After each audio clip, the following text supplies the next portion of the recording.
Neste vídeo, vamos começar a estudar a linguagem Prolog.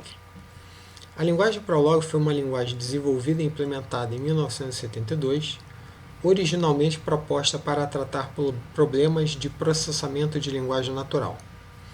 Ela é uma linguagem de programação em lógica e sua origem está baseada na lógica de primeira ordem. A linguagem Prolog é uma linguagem de paradigma declarativo, onde a lógica da computação é expressa sem descrever o seu fluxo de controle. Por exemplo, em um programa escrito em Python, em cada linha de código você diz o que o programa deve fazer. Já no Prolog, as linhas de código representam informações sobre um conjunto de elementos do mundo e suas relações, e são expressas através de fatos e regras. Portanto, programar em Prolog consiste em você declarar alguns fatos, que são declarações sempre verdadeiras, sobre propriedades de objetos e suas relações, e definir algumas regras, que são declarações verdadeiras, dada que uma certa condição é satisfeita. Os fatos e regras em Prolog são chamados de cláusulas Prolog. Uma computação em Prolog é iniciada quando fazemos uma consulta ao nosso programa. No nosso primeiro exemplo, vamos construir um programa para definir as relações familiares entre um conjunto de pessoas. Vamos começar representando a relação de quem são os pais de uma pessoa. Primeiro, precisamos definir como chamaremos essa relação no programa. Vamos chamá-la de pais.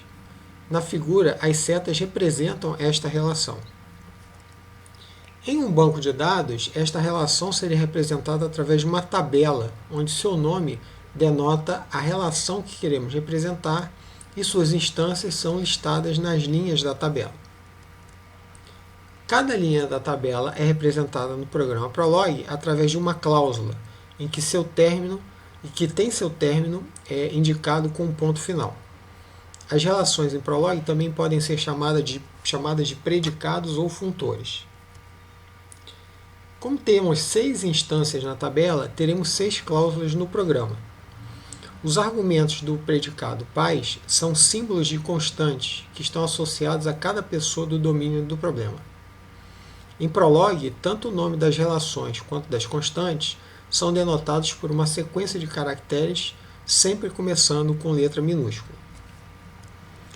Uma vez que construímos nosso programa, podemos fazer consultas a ele. As consultas em Prolog são representadas com símbolo de interrogação, seguido de um traço e da consulta propriamente dita que se quer fazer. O tipo de consulta mais simples que podemos fazer são perguntas que envolvem respostas do tipo verdadeiro e falso. Por exemplo, eu posso perguntar se Tom é um dos pais de Liz. Para responder essa consulta, é feita uma busca a partir da primeira cláusula do programa. Assim, a ordem das cláusulas do programa é importante. Como a consulta feita está presente no meu programa, a resposta obtida é true, ou seja, é verdade que Tom é um dos pais de Liz.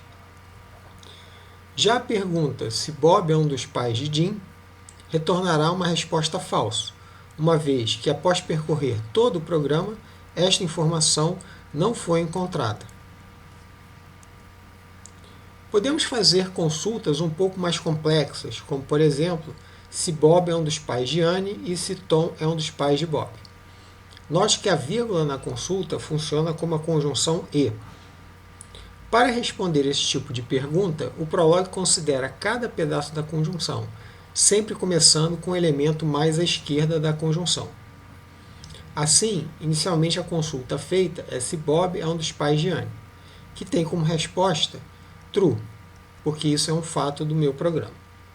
Depois, o Prolog vai tentar responder a consulta se Tom é um dos pais de Bob, que também obtém uma resposta positiva. Como sabemos que a conjunção de duas cláusulas verdadeiras também é verdadeira, a resposta à nossa consulta original será true. Já na consulta se Pan é um dos pais de Bob e Tom é um dos pais de Tom, obtemos como resposta falsa. Por quê? Embora Pan seja um dos pais de Bob, a informação de que Tom é um dos pais de Tom não está presente no meu programa. Logo, a conjunção de uma coisa verdadeira com uma coisa falsa dá falso. Mas será que é possível fazer perguntas mais genéricas, como por exemplo, quem são os pais de Bob? A resposta é positiva. Diferente das consultas anteriores, agora queremos saber quem são as pessoas que são os pais de Bob. Para isso, usaremos variáveis nas nossas consultas. Em Prolog, as variáveis são representadas por sequências de caracteres começando com letras maiúsculas. A consulta que queremos fazer, então, é representada por interrogação traço pais x Bob, onde a variável x irá receber o valor, se ele existir, que responde à nossa consulta.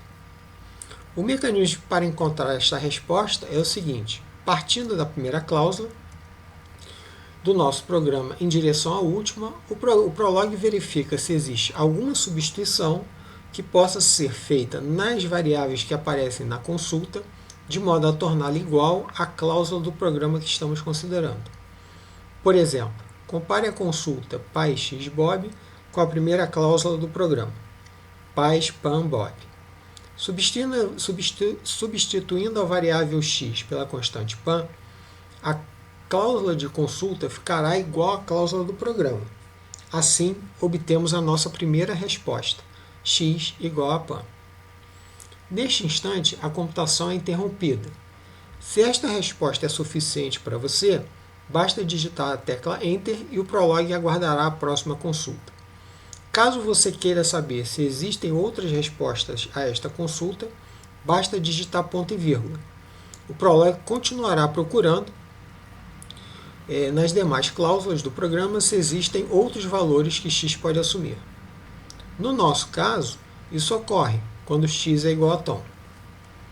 Note que, diferente de quando ele respondeu à primeira consulta, ele não fica aguardando você dizer se quer que ele continue a busca. Ele já identificou que não existem outras soluções. Para qualquer valor de x que você coloque, não haverá uma cláusula do programa que fique igual à consulta. Você consegue perceber por que isso acontece? Note que o segundo argumento da consulta é a constante Bob, e o Prolog não vai encontrar, além das duas primeiras respostas, nenhum outro fato no programa onde Bob apareça no segundo argumento da relação pais. Assim, Pan e Tom são os únicos pais de Bob. Mas na consulta Bob tem pais, não estamos interessados em saber quem são eles, apenas se Bob tem pais ou não. Podemos fazer esse tipo de pergunta usando um tipo especial de variável chamado variável anônima, que são representadas pelo símbolo underscore. O processo para responder esse tipo de consulta é semelhante ao caso que vimos anteriormente. A diferença ocorre em 2 pontos. Primeiro, o valor que é substituído na variável anônima não é mostrado. O segundo ponto é que a computação é interrompida quando uma resposta é encontrada, não interessando se existem outros valores que pudessem ser atribuídos à variável anônima. Resumindo, neste vídeo aprendemos a escrever um programa Prolog bem simples, formado por um conjunto de cláusulas que representam fatos sobre o domínio do nosso problema. Tais cláusulas foram escritas usando símbolos de relações, que podem ser chamadas de predicados, funtores, objetos estruturados ou estruturas, e símbolos de constantes, que são sequências de caracteres sempre começando com letra minúscula. Em nossa consulta, também usamos símbolos de variáveis, que são sequências de caracteres sempre começando com letra maiúscula, e a variável anônima, que é representada pelo símbolo underscore.